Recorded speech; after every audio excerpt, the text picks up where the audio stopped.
अस्सलाम वालेकुम प्यारे दोस्तों। तो आज मैं आपको इस वीडियो में बताऊंगा कि कैसे हज़रत मूसा अलैहिस्सलाम ने बनी इसराइल को फ़िरौन के जुल्म से आज़ाद करवाया था।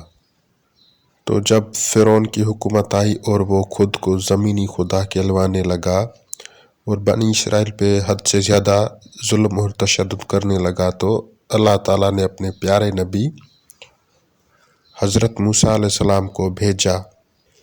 जब हज़रत मूसा अलैहिस्सलाम ने फ़िरौन के दरबार में अपने मोज़े दिखाए तो लोगों का ईमान ताज़ा हो गया और काफ़ी लोग ईमान ला चुके थे।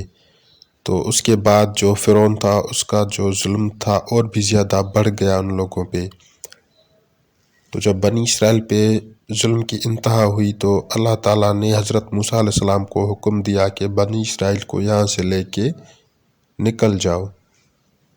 तो जब सुबह हुई और हज़रत मूसा अलैहिस्सलाम ने बनी इसराइल को साथ लिया और आगे बढ़ने लगे, आगे आगे अल्लाह के नबी और पीछे बनी इसराइल कौम।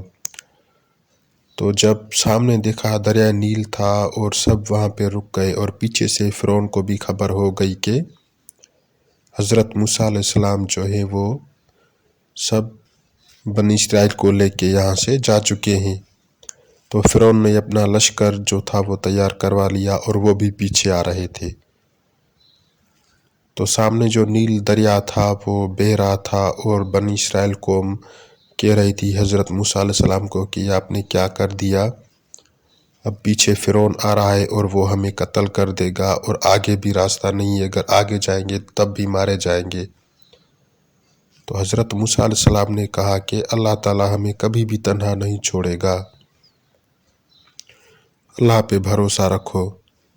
तो जब मूसा अलैहिस्सलाम को हुक्म हुआ कि अपनी जो अज़ा है वो दरिया नील में दे मारो, जब हज़रत मूसा अलैहिस्सलाम ने वो दरिया नील में मारी तो वो दो हिस्सों में तकसीम हो गया और वहाँ से रास्ता बन गया।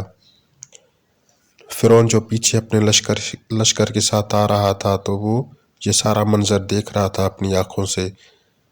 जब बनी इसराइल उस दरिया में से गुज़र रहे थे तो उधर बनी इसराइल का आखिरी जो आदमी था वो जब दूसरे पार हो गया तो फ़िरौन ने कहा अब तुम भी चलो इनके पीछे, जब वो जा सकते हैं तो हम क्यों नहीं। तो जब फ़िरौन अपने लश्कर समेत दाखिल हुआ दरिया नील में तो अल्लाह ताला का फिर से पानी को हुक्म हुआ कि अब जैसे थे वैसे हो जाओ, और उसके बाद जो पानी था वो वैसा ही हो गया। और फ़िरौन तब जब फ़िरौन तौबा कर रहा था कि मैं हज़रत इब्राहीम अलैहिस्सलाम और हज़रत मूसा अलैहिस्सलाम के खुदा पे ईमान लाता हूँ, लेकिन तब तक बहुत देर हो चुकी थी क्योंकि फ़िरौन जो था वो दोज़ख के दरवाज़े तक पहुँच चुका था।